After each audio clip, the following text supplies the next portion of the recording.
Дорогие друзья, сегодня мы находимся около надвратной башни Якутского острога, которая является архитектурно-историческим символом нашего города. Внутри сейчас находится мельница, жернова начала 20 века. Тоже они найдены в Якутии, то есть ими пользовались. И сегодня мы будем печь настоящие якутские лепешки из настоящей якутской муки, которую мы сделаем сами своими руками из амгинской пшеницы. Прежде чем мы продолжим, давайте окунемся немного в историю. Русский писатель Иван Александрович Гончаров, возвращаясь из кругосветного путешествия на фрегате «Паллада», проезжал по территории Якутской области. В своих путевых заметках он писал: «Подъезжая к реке Амга, я вдруг как будто перенесся на берега Волги. Передо мной раскинулись поля, пестреющие хлебом. Уже ли это пшеница?» «Пшеница и есть», — сказал мне кучер-ямщик, — «а вон и яровые». Я не мог окинуть глазами обширных лугов с бесчисленными стогами сена, между которыми шевелились якуты, накладывая на валов сено, убирая хлеб. «Где же я? Кто тут живет?» – спросил я своего ямщика. «Исправные якуты живут», – объяснил он. Глаза разбегались, останавливаясь на сжатом хлебе, напрячущиеся в чаще леса богатые, окруженные сараями и хлевами юрты, на едущей верхом на вале, пестро одетой якутки. В 1890-х годах посев якутских хозяйств составлял 60% всех посевов в Якутской области – Алекминск, Вилюй, Амга. Кое-где возникли специализированные хозяйства, ориентированные на рынок. Некоторые из них сбывали ежегодно до 5-6 тонн хлеба. В их хозяйствах работали сезонные батраки. Такие крупные хозяйства пользовались паровыми молотилками, а один из них, Барашков из Качекатского наслега, стал пользоваться своим электричеством. У ямщиков Ленского тракта ямской промысел был главным занятием. Хлебопашество имело небольшие размеры. В среднем в год каждая семья от ямского промысла зарабатывала от 90 до 140 рублей. Тем не менее, во второй половине 19 века у них хлебопашество увеличивается в связи с развитием золотодобычи на ленских приисках. Земледелие по уровню выше стояло у пашенных крестьян Амгинской и Алекминской деревень – 182 хозяйства. Например, в 1894 году валовой сбор хлеба в этих селениях составил половину сбора хлеба всех 43 трактовых ямских селений. Валовой сбор хлеба на каждого жителя у ямщиков составлял 14 пудов, в то время как у пашенных 34 пуда. В 1870-80-е годы значительное место в хлебопашестве Якутии стали занимать ссыльные поселенцы – сектанты, скопцы. Первые партии сектантов в количестве 595 человек прибыли в область в 1861 году и поселились близ Алекминска, селения Спасское и Троицкое, и Якутска, село Марха. Они освобождались от содержания ссыльных. Земельные наделы их были гораздо больше, чем у пашенных крестьян и ямщиков. Близость рынка для сбыта земледельческих продуктов, удобная земля и имевшиеся у многих свободные капиталы – все это способствовало росту товарности хозяйств сектантов. Богатые из их числа арендовали у наслегов обширные лесные массивы сроком на 40 лет с уплатой сразу всех арендных денег. Затраты на расчистку окупались последующим урожаем. Например, мархинские скопцы в первые 12 лет расчистили 896 десятин земли и создали земледелие торгово-предпринимательского типа. Они специализировались на производстве яровой ржи и пшеницы на рынок. Урожайность их полей в 1,5-2 раза превышала урожайность в селениях Ленского тракта. Применяли наемный труд, сельскохозяйственные машины и некоторые передовые методы земледелия: удобрение полей, задержание влаги, улучшение семян путем отбора, выделение семенных участков. Феликс Кон в своих намских письмах в 1890-х годах писал о мархинском селении следующее: «Видные красивые дома, мельницы паровые, конные, ветряные. Это селение по красоте и зажиточности построек превосходит многие даже сибирские деревни». Наша история реконструкции этих жерновов началась с подарка. Вот после этого мы стали думать, что же вот с ними сделать. Хотелось их воссоздать, чтобы, как вот скажем, мои родители, они вспоминают, что они в детстве каждое утро, допустим, у моего отца было, с утра эта работа была крутить жернова, чтобы была мука и чтобы вот на день можно было испечь хлеб. Дальше нас поддержал глава Амги.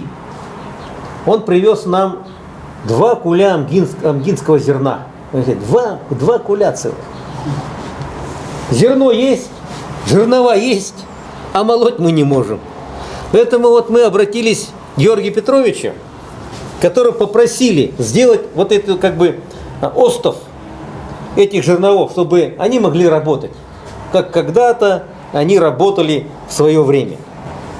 Поэтому, Георгий Петрович, я вот обращаюсь к вам, как вот вы подошли к этому вопросу, чтобы они крутили, сделали, что использовали? Ну, сперва, конечно, я обратился к истории, начал изучать по интернету, по книгам, что из себя представляют эти жернова. Вот, какая у них платформа, какая у них ручка. Вот, нашел, что есть несколько вариантов того, как значит, создаются вот эти вот как раз вращающие моменты с помощью длинной ручки, с помощью этих коротких обычных ручек. Вот. Так как у нас эти жернова будут перемещаться, то решили остановиться мы на короткой ручке. Мобильные, чтобы были да. Там, да, более-менее. Вот. Потом уже начал смотреть, какие есть как бы платформы для значит, муки, которая будет сыпаться из жерновов. И значит, остановился на простой такой платформе, но чтобы она, значит, стояла хорошо и, значит, не качалась. Все, значит, детали здесь, Так вот мы.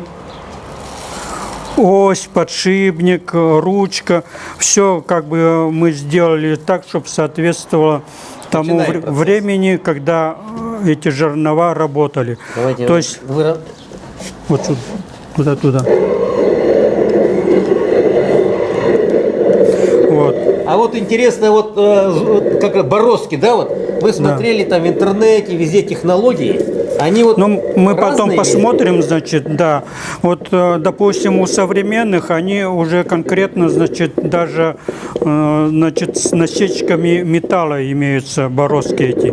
Потом бороздки, они, значит, не радиально, как у старинных жерновов, а уже под наклоном, чтобы эти бороздки выгоняли уже готовую муку из-под камня. Вот. Когда уже мука появляется там, то уже начинается легче крутить. Уже может как бы ребенок спокойно это. Вот потихоньку вот уже это зерно уходит в воронку. Зерно в воронку уже уходит. И здесь у нас появляется первый помол. Ну, получилось у меня несколько вариантов. С каждым разом я как бы уточнял, что не доработал. Поэтому вот, в принципе, последний вариант это перед вами. Ну, довольно-таки легко. Я, например, думал, что это будет очень тяжелый труд. Ну, довольно-таки легко крутится. Вот, это у нас зерно первый помол, потому что оно грубый помол. Здесь пошел, да? Да. Если под рукой имеются все инструменты, сырье, это древесина. Желательно бы древесина достаточно такая твердая и без сучков. Это, конечно, хороший дуб.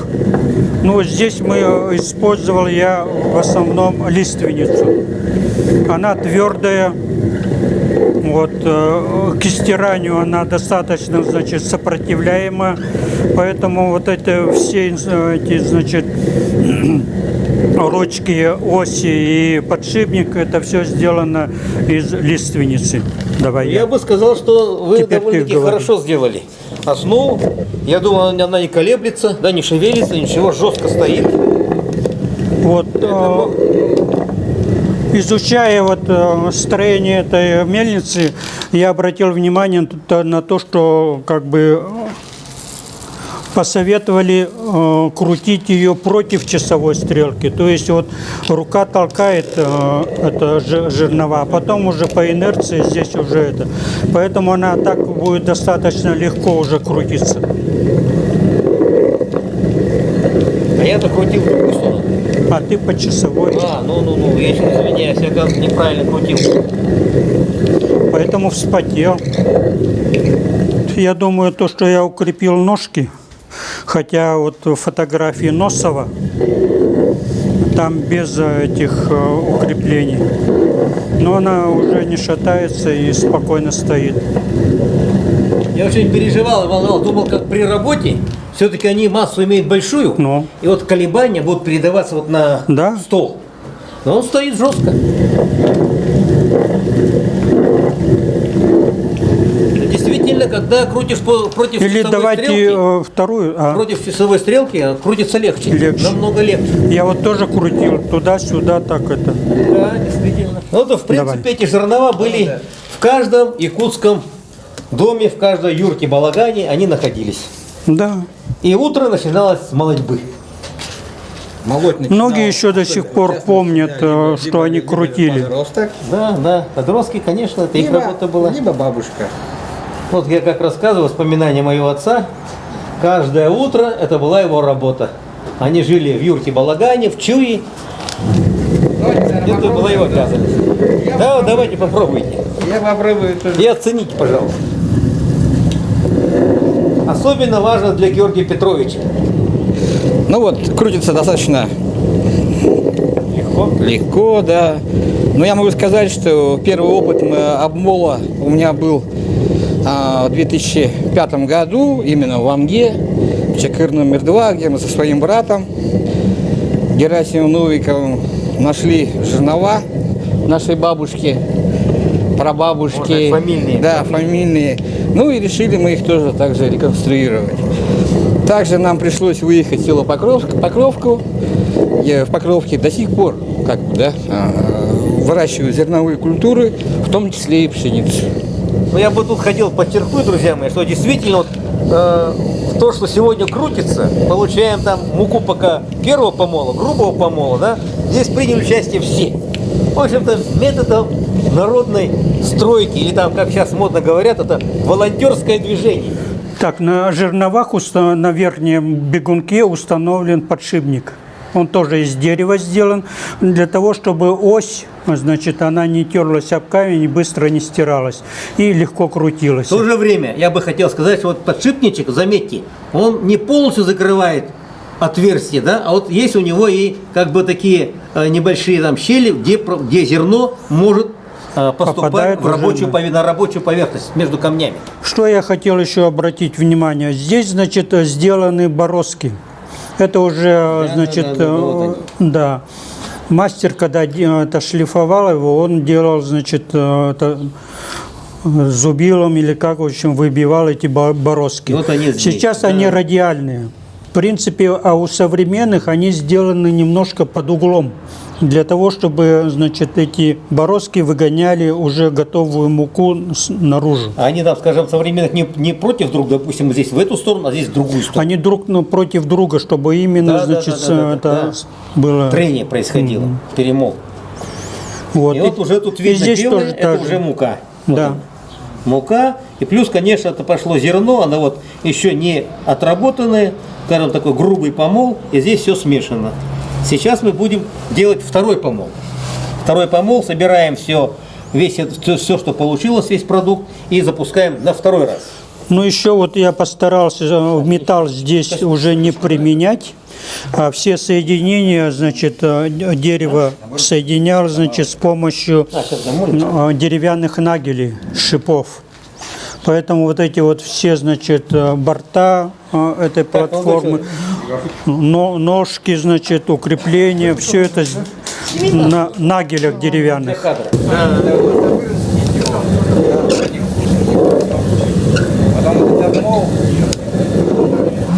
А сейчас-то, кстати, диетологи-то, наоборот, говорят, что грубо помола – это самый полезный хлеб. Да, ну все зависело от вкусов, допустим, да.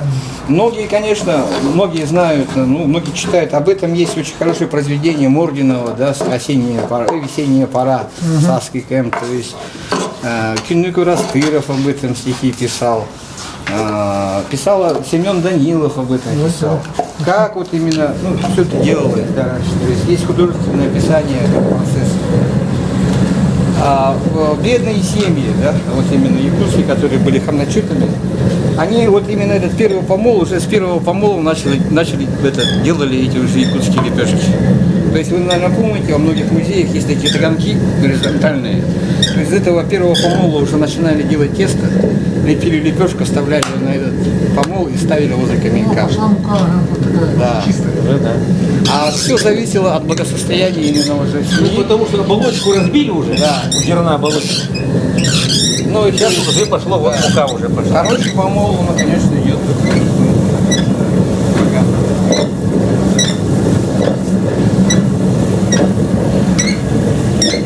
Для фанов там полчаса покрутить приятно, а если каждый день, Это вместо Инстаграма ну это как фитнес, соцсетей не было. внутренний фитнес. Ну вот нужно обратить внимание, вот она пошла уже. Это второй помол, то что вот идет вот с этой стороны. Сколько нужно помолов? Ну вот делать? нужно, зависимо, это как самогон. То есть первый прогон, да, из браги, ну он так себе, ну его тоже можно употреблять. Первачок. Да, первачок. Второй, Голова болеть будет. да, второй Крупчатка. помол уже более-менее. Ну вот третий, четвертый, можно его вводить до высшего класса. Ну, что-то Да, крыльчатка, да, по-моему, да, такой была, по-моему, да? Да, да, да.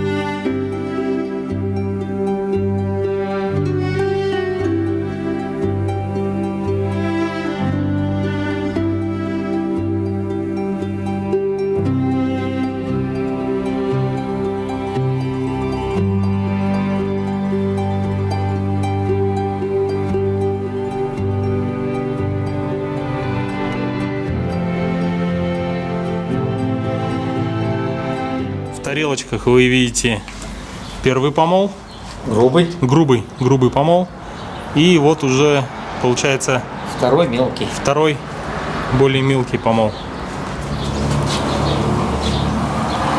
А, нет, не может взвесить. Ну-ка, потихоньку опускай-ка. Опускай, пока не появится. Слушай, ну больше 20 килограмм. Ну, Больше 20. Потихо поднимай. Это Давай-ка весы. вместе. Весы. Да, Не, все. это весы до 20. Весы до 20 килограмм. Получается, этот камень 25. еще много, да, поднимается? Ну, 25, Ну, наверное, где-то есть. 25. Килограмм, да, где-то так. Вот так вот. Получается, 2 камня, килограмм 50. Нет, причем вот этот не, килограмм крутили, 25, допустим, дети-подростки вот это, наверное, крутили уже верхний камень. за это. Тут Ну, крутили-то верхний, рабочий верхний камень. Ага. И эти мальчишки-подростки, которым было, так скажем, начиная там с 7 до 16-17 лет, допустим, вот они крутили каждый день по утрам, это 25 килограмм. Поэтому, я думаю, наши парни якутские были сильны. И в Капсагае, да, и в перетягивании мастер-дагыта были сильны, потому что это все упражнения для рук. Понимаете? Вот в этом и есть сила, брат. в хлебе. В хлебе сила.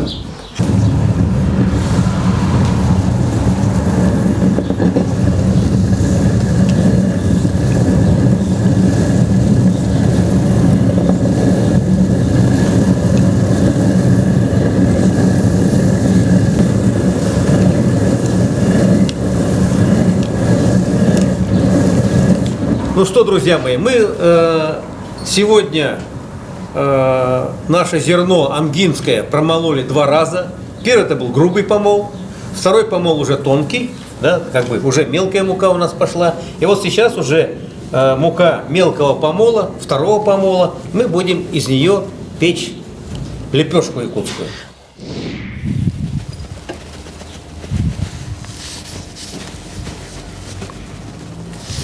В этом случае, конечно, мы вот добыли туесок, именно сделанный в стиле, как делали наши предки.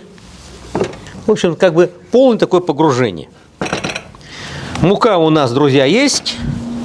Берем яйцо, а яйца, как говорят наши друзья, пришли вместе с русскими землепроходцами, у них были куры, поэтому это как бы так оно и было.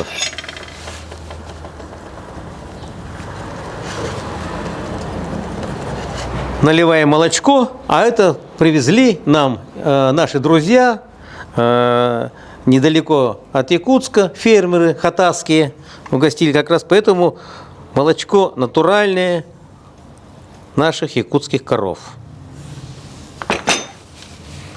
Посмотрим, что получится.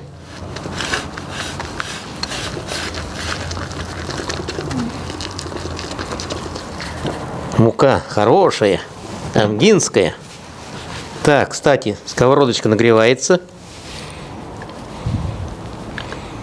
Для этого, слушай, специально взяли масло первого отжима, нерафинированное, в общем-то, почти, скажем так, натуральное.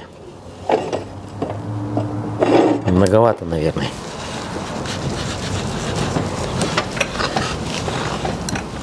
Так, добавим соли немножко. Наверное, хватит.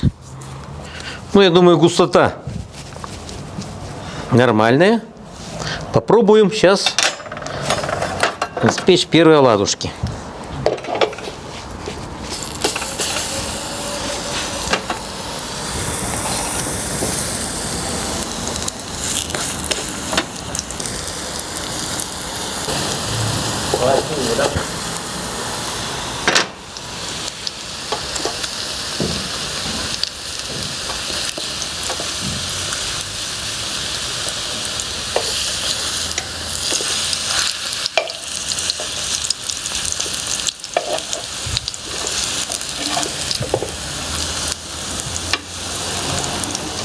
Конечно, нам не хватает здесь женской руки. Точно. Но я думаю, что это у нас как бы процесс первый опытные образцы. Самое главное понять технологию, как это делалось. Если это будет съедобное, то, конечно же, мы потом будем использовать добавление уже различных рецептов с использованием. Самое главное понять, что это должен получиться у нас съедобный продукт, хлебный. Вот так, хлеб печется.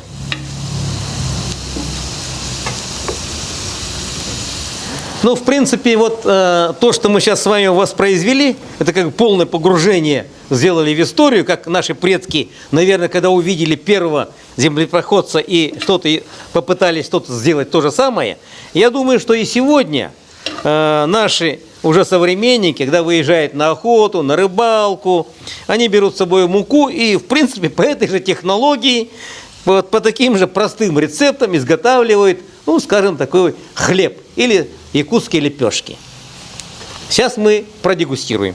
Друзья мои, ну вот сегодня это первый экспериментальный хлеб, это якутская лепешка, который мы с вами вот уже наблюдали процесс. Первый помол, второй помол, да, и вот постарались испечь как бы, ну, по таким простым самым технологиям. И сейчас я попробую, что же у нас получилось. В принципе, вполне съедобная вещь. Прошу вас всех, попробуйте, продегустируйте и оцените. Ага, попробуем. На хлеб похоже? И это, друзья мои, самое-то главное, вот мука, не какая там алтайская, там еще какая-то наша, якутская, амгинская мука. И вот из нее мы спекли лепешки. Ну и как вкус? Похоже на якутские лепешки. Абсолютно похоже на якутскую лепешку, вкус бабушкиного хлеба. Да, да. Вкус детства. Вкус детства, да. Вообще неплохо. По виду мне казалось гораздо хуже. Ага, спасибо. Классный, классный. Супер.